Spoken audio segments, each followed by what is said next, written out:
Buddhist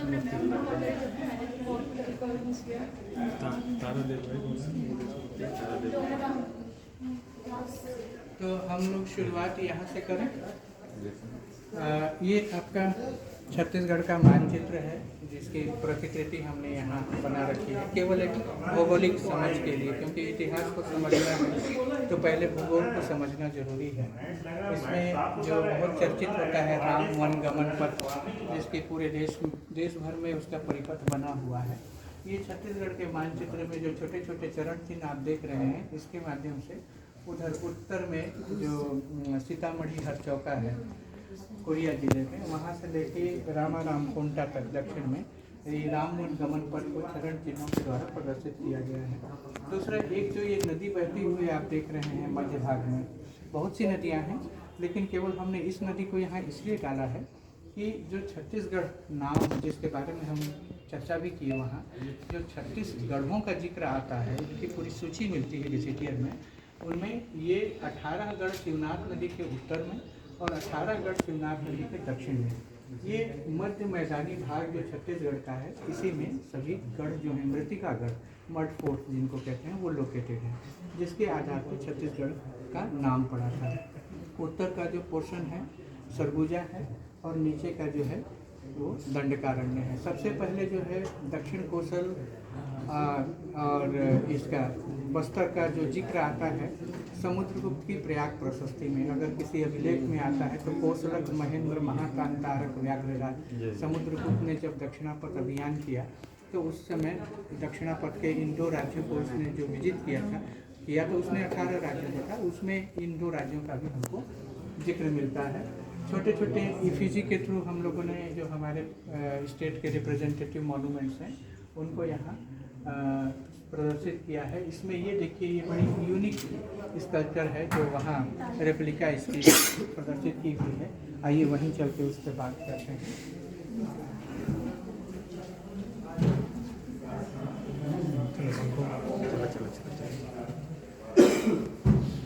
Shiv की प्रतिमा के रूप में हम इसको पहचानते हैं। और यहाँ से बिलासपुर जब हम जाते हैं, रायपुर से बिलासपुर, तो बैतलपुर के आगे सरगांव के पास दाहिने साइड में करीब 3-4 किलोमीटर अंदर अमेरी कापा गांव है। वहाँ पे छत्तीसगढ़ में मंदिर स्थापत्य के सबसे पुराने जो उदाहरण मिले हैं, देवरानी और जेठानी मंदिर। तो वहाँ पे ये जेठानी मंदिर के द्वार पे प्राप्त हुई थी 1873 के आसपास। गायकवाड़ सर, राहुल सिंह सर, इन लोगों ने इस स्थल को मलबा सफाई के द्वारा उद्घाटित किया था। तो ये मूर्ति जो है औंधे पड़ी हुई थी। जब उस साइट पे मलबा सफाई किया गया और देखा गया कि ये मूर्ति है, तो फिर इसको सीधा खड़ा किया गया और ओरिजिनल जो स्कल्पचर है वो इन सीटू वहीं पे मॉन्यूमेंट पे ही है। ये उसकी रिप्लिका है, सेम साइज की रिप्लिका है। अब इसमें देखिए कि आप सभी जानते हैं, अगर पुरातत्व में जो हम प्रतिमा विज्ञान, प्रतिमा शास्त्र पढ़ते हैं, मूर्तियों का निर्माण जो होता है वो किसी न किसी शिल्प परंपरा के अनुसार होता है। प्रतिमा विधान, प्रतिमा लक्षण की पूरी जानकारी पुराणों में, मानशास्त्र और जो दूसरे शिल्प ग्रंथों हैं उनमें उनका निर्देश मिलता है कि मूर्ति कैसी होनी चाहिए, स्थानक होनी चाहिए, स्थात्मक होनी चाहिए, शयन पूजा होनी चाहिए, कितने हाथ होंगे, हाथों में कौन कौन से आयु होंगे, इन सब का पूरा विवरण मिलता है, जिसके आधार पर शिल्पी जो है किसी मूर्ति का निर्माण करते थे। परंतु ये जो मूर्ति है इसका कोई शिल्प विज्ञान किसी भी नहीं पा सकता। इसीलिए भारतीय कला के अध्ययनकर्ता विद्वान हैं तो इस मूर्ति को रिडल ऑफ इंडियन आइकोनोग्राफी कहते हैं। मतलब ये अभी भी मूर्ति विज्ञान की पहली जिसको हम नहीं सुलझा पाए। अब इसके प्रतिमा लक्षणों को देखिए, सबसे ऊपर में जो इनका मुकुट है वो स्नैक कॉइल से बना हुआ है और दोनों तरफ स्नैक हुक जो है शोल्डर के पीछे डिपिक्ट किए गए हैं। एक बड़ा गिरगिट वो माथे पे देखिए तिलक का भी निशान बन रहा है। उसके पीछे पिछली जो पैर हैं, पंजे जो हैं, वो भौंह का निर्माण कर रहे हैं और आगे के दोनों पंजे और सिर मिल करके नासिकाग्र बना रहे हैं। उसके ठीक नीचे देखिए, आँख के ठीक नीचे दो मीन युगल जो मत्स्य युगल हैं, ये मिलकर के मूछें बना रहे हैं। और लोअर लिप्स और ठुड्डी जो है वो किससे बन रहा है? केकड़े से बन रहा है। और जो आँख है, आँखों पे गौर करिए, आँख किस चीज़ का बना है? जो टॉड मेंढक होता है ना, टॉड बरसाती मेंढक, उसका खुला हुआ मुंह है। देखिए जो मेंढक होता है उसकी जीभ बहुत लंबी होती है और अपने शिकार को पकड़ के ऐसे लिपट के जब वापस आता है तो गोल है ना। तो इस प्रकार से आप देखिए मेंढक की आँखें हैं, खुला हुआ मुंह, जिसके अंदर उसका जो लिपटा हुआ जीभ है वो आँखों का जो गोलक है पुतली, उसका निर्माण कर रहा है। फिर कानों में देखिए, कानों में मयूर है, मयूर सुंदर। गले में जो हार है वो भी सर्प का है। और ये जो पाँव है, भुजा है, भुजाओं में जो है मकर है। फिर उसके बाद वक्ष स्थल में और उधर भाग में ये मानव मुख का संयोजन है। तीनों में मूंछ बने हुए हैं, है ना। तो आप मानिए कि ये पुरुष की मुखाकृति है। उसके बाद जंघा प्रदेश में आप देख रहे हैं 4 मुख और बने हैं, लेकिन इनकी जो बनावट है, मुखाकृति है, इससे लगता है कि ये स्त्री मुख है। और सबसे नीचे घुटने में ये सींग संयोजन है। तो इस पूरे मूर्ति को आप देखते हैं तो क्या पाते हैं कि यहाँ पर हम भूल गए, ये जो इसका शिश्न है, इसका जो लिंग है, ये कछुए का बाहर निकला हुआ मुंह है ना। और ये जो इसके गोलक है ये बेल घंटी। तो इस पूरे को आप देखिए और समझने की कोशिश करिए कि बनाने वाला आखिर क्या सोच के बना रहा था। इसमें आपको जल में चलने वाले जीव, जलचर, थलचर, नभचर सभी का डिपिक्शन है, माने प्रकृति का डिपिक्शन है। प्रकृति और पुरुष, प्रकृति और इंसान, इन दोनों का आपस में समन्वय होना सृष्टि के लिए बहुत आवश्यक है। इसके बारे में इसकी व्याख्या अंतिम रूप से अभी तक नहीं हो पाई है, लेकिन ऊर्ध्वलिंग होना, सांप का एसोसिएशन और जो स्नेक कॉइल है वो जटा मुकुट के रूप में प्रदर्शित होना, इन सब के आधार पे इसको शिव का ही एक स्वरूप माना गया है। और यहाँ रौद्र रूप में प्रदर्शित होने के कारण रुद्र शिव ऐसा नामाविधान विद्वानों के द्वारा सुझाया गया है। बहुत से लोगों ने इस पे काम किया। कुछ लोगों ने मीन युगल, केकड़े, मयूर, पिकॉक, इनके आधार पे राशि पुरुष भी बतलाने की चेष्टा की है। कुछ लोगों ने इसको तंत्र उपासना से जोड़ने की कोशिश की। कुछ लोगों ने इसको यक्ष की तो आइकनोग्राफी है ही, जो यक्ष परंपरा चल रही थी। और कुछ लोगों ने इसको हठ योग से भी जोड़ने की कोशिश की है। तो बहुत से विद्वानों ने अलग अलग तरीके से इस मूर्ति को देखने का प्रयास किया है। खास बात यह है कि इस मूर्ति को अभी तक डिकोड नहीं किया जा सका, मतलब प्रतिमा लक्षण की दृष्टि से ये किसकी प्रतिमा है ये कहने के लिए हमारे पास कोई साहित्यिक प्रमाण अभी भी नहीं मिले हैं। और ये बहुत रेयर है, इस प्रकार की दूसरी कृति नहीं बनी। विष्णु की सैकड़ों मूर्तियाँ उत्तर भारत से दक्षिण भारत मिलेंगी, शिव की, कार्तिकेय की, देवियों की, लेकिन ऐसी दूसरी मूर्ति आपको नहीं मिलेगी। ये इसकी खासियत है, दुर्लभ है। इसके अलावा हमारे छत्तीसगढ़ में अभी 63 स्टेट प्रोटेक्टेड मॉन्यूमेंट हैं और 45 सेंट्रली प्रोटेक्टेड मॉन्यूमेंट हैं। उनमें से कुछ रिप्रेजेंटेटिव मॉन्यूमेंट्स को जो है यहाँ पे फोटोग्राफ्स के माध्यम से डिस्प्ले किया गया है। इनको देखते हुए हम आगे बढ़ते हैं। ये जो पहले स्थान पे जो चित्र आप देख रहे हैं, रॉक कट आर्किटेक्चर का एग्जाम्पल है। सरगुजा में रामगढ़ पे जो सीता बेगरा गुफा है उसका है। दूसरा ये जो आप देख रहे हैं स्टिका निर्मित मंदिर है, लक्ष्मण मंदिर सिरपुर का। ये पाली कोरबा जिले में है, बाणवंशी शासकों के समय का मंदिर, 9वीं शताब्दी का। ये डीपाडी है, यहाँ पे भी रायकुआ सर, राहुल सिंह सर लोगों ने बहुत लंबे समय तक काम किया। डीपाडी, महेशपुर, जो अपने सरगुजा क्षेत्र के सोमवंशी और जो त्रिपुरी कल्चरियों के समय के जो शिल्प और स्थापत्य हैं उनको प्रकाश में लाया है। फिर आपका बस्तर में है, नारायणपाल में विष्णु मंदिर, ये एक विष्णु मंदिर है जो बहुत खूबसूरत है, जांजगीर चांपा में जाजल देव के समय का बना हुआ। पिंगेश्वर में ये मंदिर है। ये देखिए, ये जो अपने पूरे वैभव में, अपने पूरे सुरक्षित शिल्प के साथ मौजूद है, घोरम देव का मंदिर है जो कवर्धा जिले में है। सिरपुर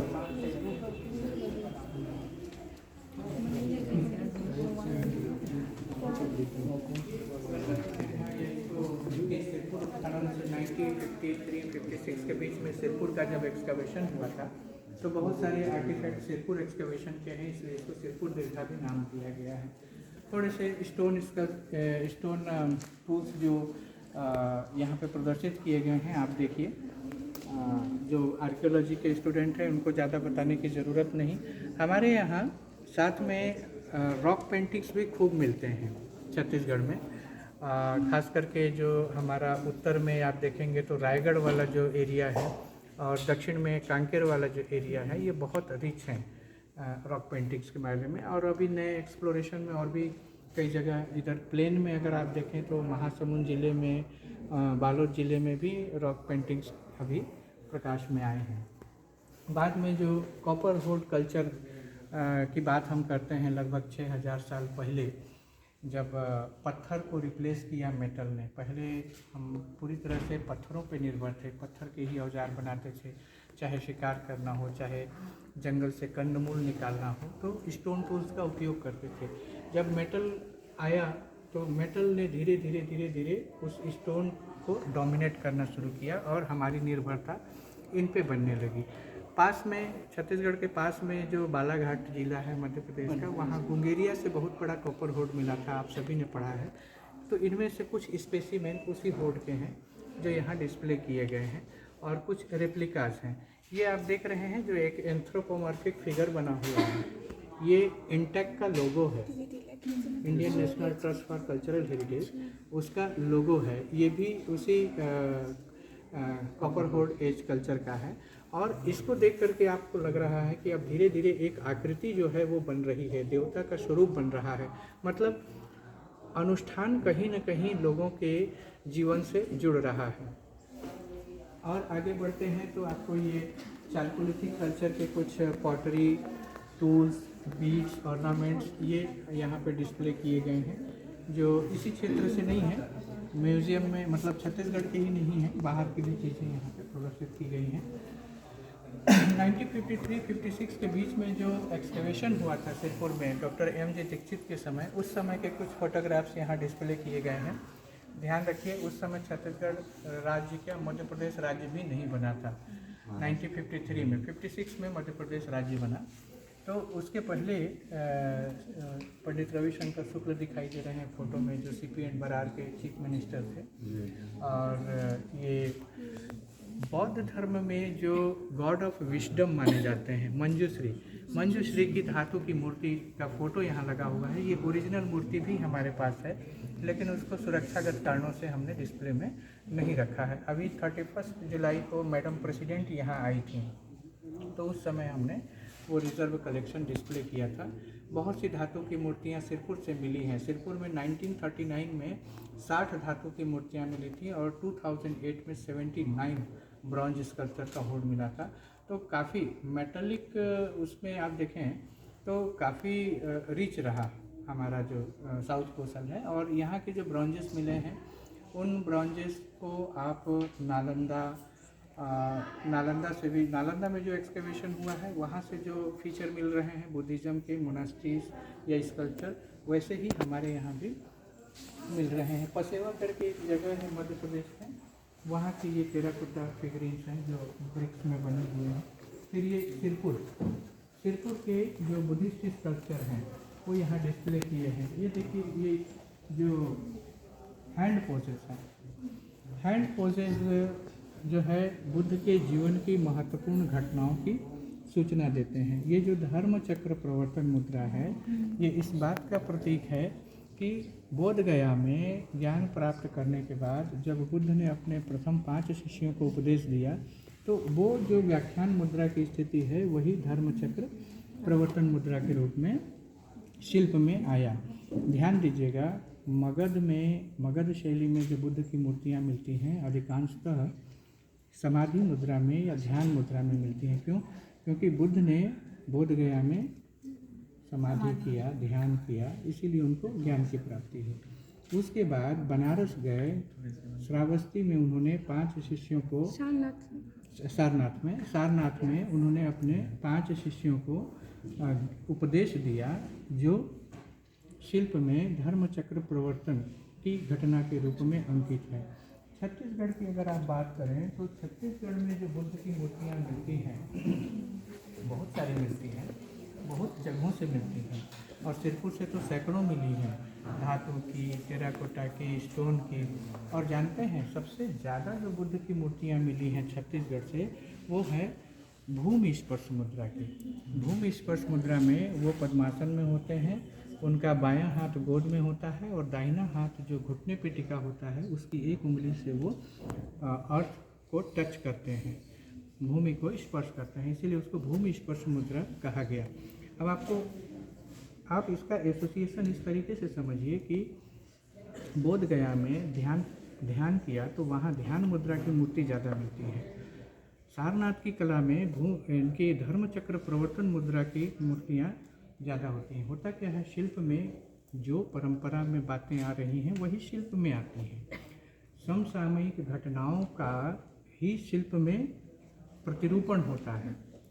सारनाथ में क्यों धर्मचक्र प्रवर्तन ज़्यादा मिल रहा है? क्योंकि वहाँ उन्होंने दिया था प्रवचन, ये बात जनमानस में थी, शिल्पियों के भी मन में थी। मगध में क्यों मिलता है? क्योंकि वहाँ उन्होंने ध्यान किया था। तो छत्तीसगढ़ में इतना ज़्यादा भूमि स्पर्श मुद्रा की मूर्ति मिल रही है, तो इसके पीछे क्या कारण है? इसका कारण ये हो सकता है कि वहाँ पे उन्होंने जब ध्यान किया, ज्ञान की प्राप्ति हुई, तो ये इंडिकेट करता है कि ये धरती इस बात की साक्षी है कि हमें ज्ञान की प्राप्ति हुई। ज्ञान की प्राप्ति तो गया में हो रही है, लेकिन हम हैं अभी दक्षिण कोसल में, छत्तीसगढ़ में। यहाँ ऐसा क्या हुआ कि यहाँ के मूर्ति शिल्प में बुद्ध की भूमि स्पर्श मुद्रा की मूर्तियाँ ज़्यादा मिल रही हैं।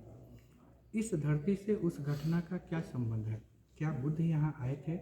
क्या बुद्ध ने यहाँ कुछ किया? दक्षिण कौशल और उत्तर कौशल के बीच में, राजाओं के बीच में युद्ध हो रहा था, तब महात्मा और दक्षिण कौशल के राजा के बीच में जब युद्ध की स्थिति निर्मित हुई तो सुलह कराने महात्मा बुद्ध दक्षिण कौशल आए थे। लेकिन दक्षिण कौशल में वो कहाँ आए थे? सिरपुर आए थे, रायपुर आए थे, बिलासपुर आए थे, ये नहीं पता। उस समय दक्षिण कौशल का राजा कौन था, प्रसेनजित का समकालीन, ये भी नहीं पता। ये अवदान शतक हमको नहीं बतलाता। लेकिन अवदान शतक में जो बात लिखी गई है उसमें कुछ तो सच्चाई है, क्योंकि अगर ऐसा है तो हमारे यहाँ की कला में बुद्ध की भूमि स्पर्श मुद्रा की मूर्तियाँ क्यों ज़्यादा मिल रही हैं? कोई ना कोई एक ट्रेडिशन को इंडिकेट कर रही हैं। तो ये जो भूमि स्पर्श मुद्रा है दरअसल मार विजय की घटना को इंडिकेट करती है। मार विजय, बुद्ध ने बुद्धत्व प्राप्ति के पश्चात जब उन्होंने अपने सारे डिज़ायर, मटेरियल लाइफ के, भौतिक जीवन के समस्त इच्छाओं का जब त्याग किया तो अपनी इस उपलब्धि का, मार के ऊपर विजय, मार मतलब तृष्णा, काम, वासना, ये जो भी डिज़ायर है, उस डिज़ायर को जब उन्होंने ओवरकम किया, उसके ऊपर जीत हासिल की, तो उसकी साक्षी उन्होंने धरती को माना। तो ये जो घटना है, मार विजय की घटना, वही इंडिकेट करता है भूमि स्पर्श मुद्रा, जिस मुद्रा की मूर्तियाँ छत्तीसगढ़ में बहुत मिलती हैं। तो ये एक विचारणीय प्रश्न है, दावा नहीं है, लेकिन जो अवदान शतक कहता है और जो यहाँ शिल्प में मिलता है, तो ये दोनों बातें इस बात का समर्थन कर रही हैं कि संभवतः ये मार विजय की घटना जो है बुद्ध के काल में दक्षिण कौशल में हुई थी, क्योंकि दक्षिण कौशल आने का संकेत भी मिलता है। ये देखिए ब्रिक्स जो सिरपुर में मिलते हैं, धातु के भी वस्तुएं हैं, सल्फन से मिली हैं, सिरपुर से मिली हैं। ये छोटे छोटे आप देख रहे हैं ना, ये बौद्ध बीज मंत्र होता है ना, ये धर्मा हेतु प्रभा हेतु तेषाम तथागतो यस्य सः, ये मंत्र इसमें लिखे हुए हैं, सब अभिलिखित हैं।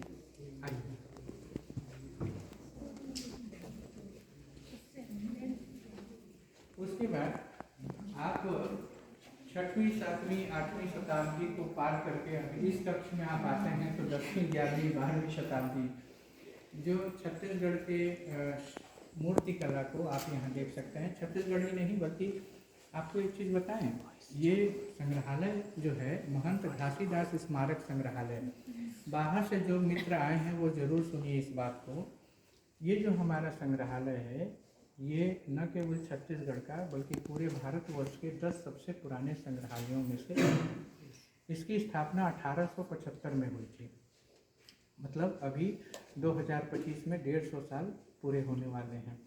और जो ये बिल्डिंग है ये 70 साल पुरानी है। 1953 में म्यूजियम यहाँ शिफ्ट हुआ। इसके पहले यहाँ से करीब आधा किलोमीटर से थोड़ा ज़्यादा एक ब्रिटिश पीरियड की औपनिवेशिक शैली में, ब्रिटिश क्राउन देखा है आपने, विक्टोरिया जो पहनती थी, ब्रिटिश उस क्राउन के शेप में एक बिल्डिंग बनी हुई है जिसको अजायब घर के नाम से जानते हैं। तो पहले जो है हमारा संग्रहालय वहीं इस्टेब्लिश हुआ। और राजनांदगांव के जो चीफ थे महंत घासीदास, वहाँ के राजा थे, उन्होंने वो म्यूज़ियम इस्टेब्लिश किया, इसलिए म्यूज़ियम का नाम उनके नाम पर पड़ा हुआ है।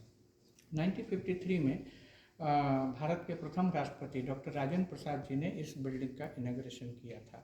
उस समय सीपी एंड बरार, 1953 मतलब मध्य प्रदेश नहीं बना था, सीपी एंड बरार था। तो उस समय सीपी एंड बरार के चीफ मिनिस्टर पंडित रविशंकर शुक्ल और गवर्नर डॉक्टर पट्टाभी सीतारमैया ये सब यहाँ पे उपस्थित थे।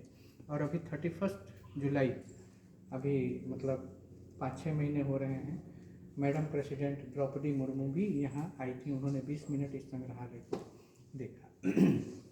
तो यहाँ पे छत्तीसगढ़ के साथ साथ जो हमारा कारीतलाई है, त्रिपुरी कल्चुरी का एक बहुत बड़ा साइट है मध्य प्रदेश में, वहाँ की भी मूर्तियाँ यहाँ प्रदर्शित की गई हैं। इसमें बौद्ध, जैन के साथ साथ जो 5-फोल्ड हिंदू सेक्ट कहते हैं, शैव, वैष्णव, शौर, शाक्त, गणपति, उन सभी देवी देवताओं की मूर्तियाँ आपको देखने को मिलेंगी।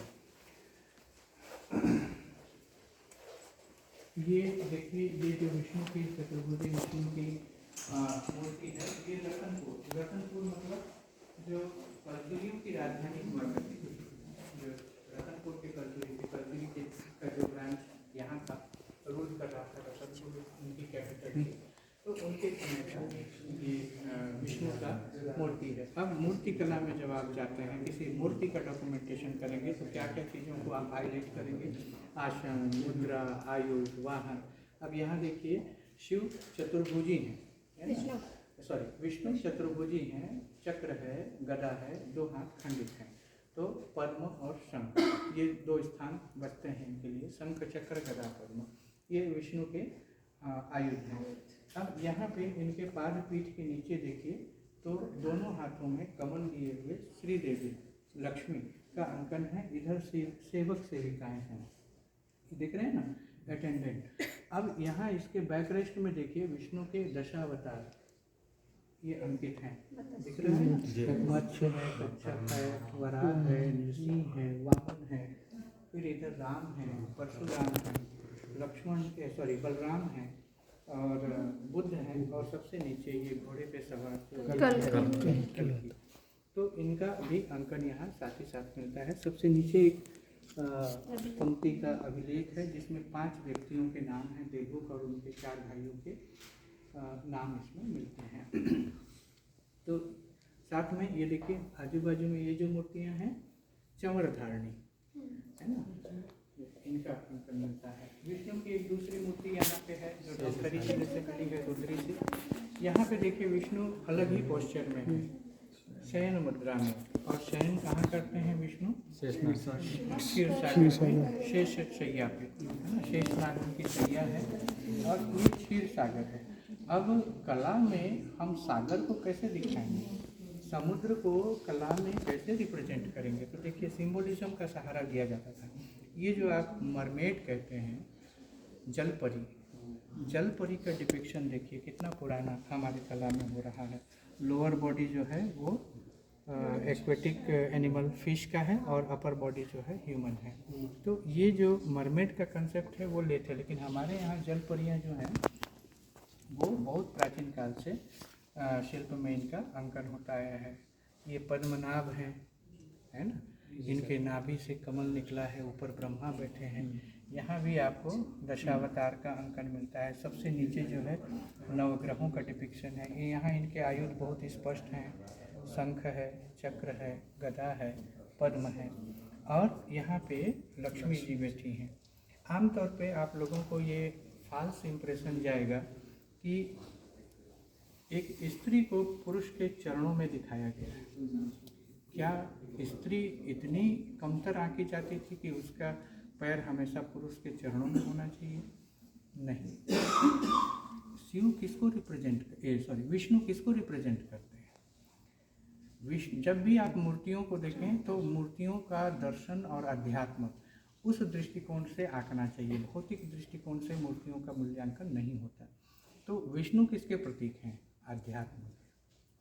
और लक्ष्मी किसकी प्रतीक है? वैभव की। तो हमेशा वैभव, धन, संपदा, उन्नति ये किसके चरणों पे होती है? अध्यात्म, है ना। तो यहाँ पे ये दोनों मानुषी रूप में होते हुए भी एक आध्यात्मिक संदेश देते हैं।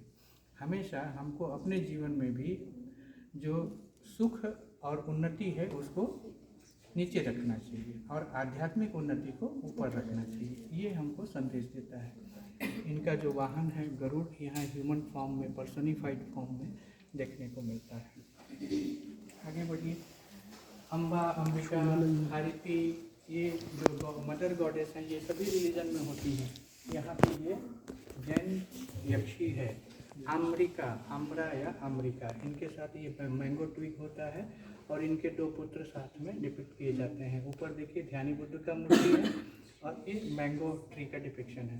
तो मैंगो ट्री का डिपिक्शन इनका कॉग्निजेंस मार्क है। हम पहचान सकते हैं कि ये जैन यक्षी है।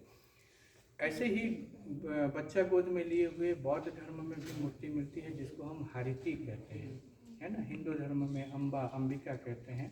तो मदर गॉडेस का जो कंसेप्ट है वो सभी रिलीजन में मिलता है। अभी हमने जैन में यहाँ देखा आरण्य जैन तीर्थंकर की मूर्तियाँ। यह देखिए, ये जो प्रथम जैन तीर्थंकर हैं आदिनाथ, ये आदिनाथ की प्रतिमा है और इनका जो लांछन है वो वृषभ है, इसीलिए इनको वृषभनाथ भी कहा जाता है। इनको पहचानने का जो दूसरा लक्षण है वो है कि पूरे 24 तीर्थंकरों में अकेले आदिनाथ ऐसे हैं जिनके जो कर्ली हेयर्स हैं वो यहाँ शोल्डर तक दिखाए जाते हैं, बाकी किसी में नहीं मिलेगा। देखिए, तो आदिनाथ का ये दो कॉग्निजेंस मार्क आप ध्यान रखिएगा। एक तो इनका लांछन वृषभ होता है और दूसरा इनकी जटाएं जो है वो कंधे तक झुकी हुई प्रदर्शित की जाती है। ठीक है। उसके बाद ये देखिए पार्श्वनाथ हैं 23वें तीर्थंकर और कॉग्निजेंस मार्क नहीं है तो हम नॉर्मली ऐसी मूर्तियों को तीर्थंकर कह देते हैं क्योंकि हम उसको किसी 24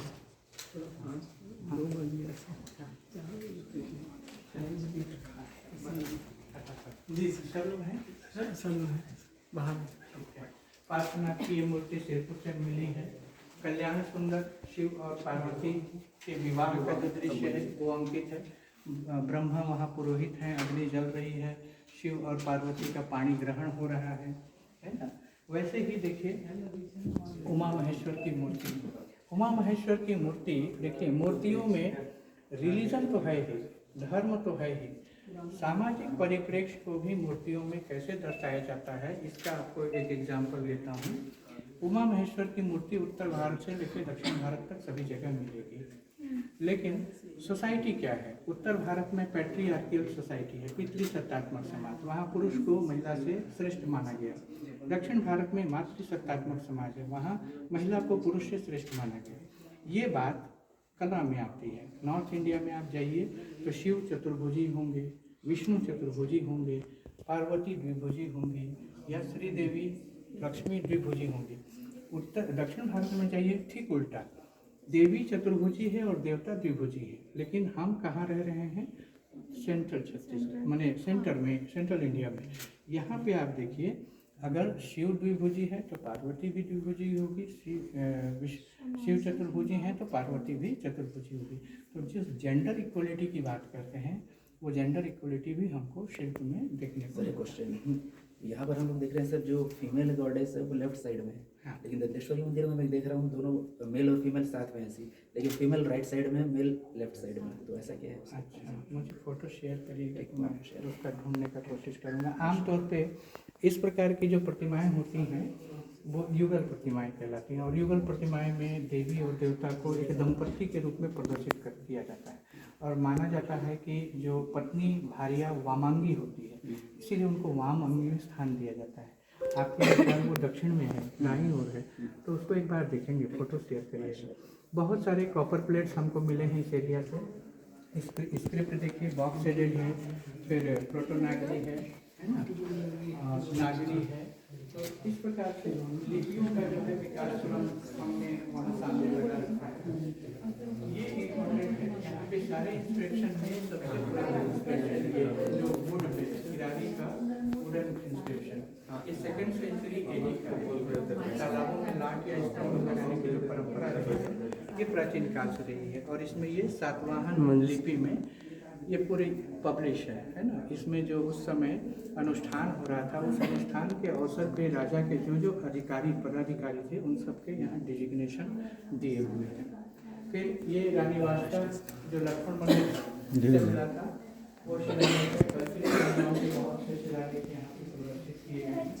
समय हो गया है इसलिए थोड़ा जल्दी करते हैं। ये आप देखिए नागरी लिपि का विकास कैसे हुआ। आज जो हम अक्षर पढ़ रहे हैं है ना, 3री शताब्दी ईसा पूर्व में अशोक के समय जब ब्राह्मी लिपि आई, वहाँ से इस अ तक पहुँचने में करीब 1800 साल लगे। तो ये जो अक्षरों का यात्रा है 1800 साल का, ये आप देख सकते हैं कि अलग अलग पीरियड में कैसे इसका डेवलपमेंट हुआ है। और इनके अभ्यास से आप अभिलेखों को पढ़ना भी सीख सकते हैं। चलिए अब रास्ता बनाइए, आगे बढ़ते हैं। विजयनगर भी गूगल पे अवेलेबल है क्या भाई? गूगल पे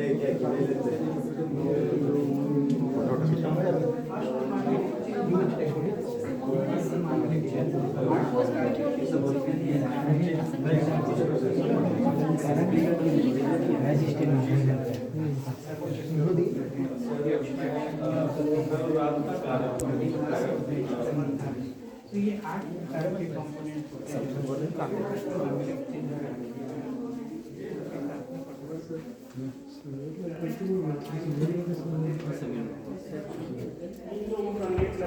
इसको निकलना है, इसको भागना, हम लोग तो फ्री हैं।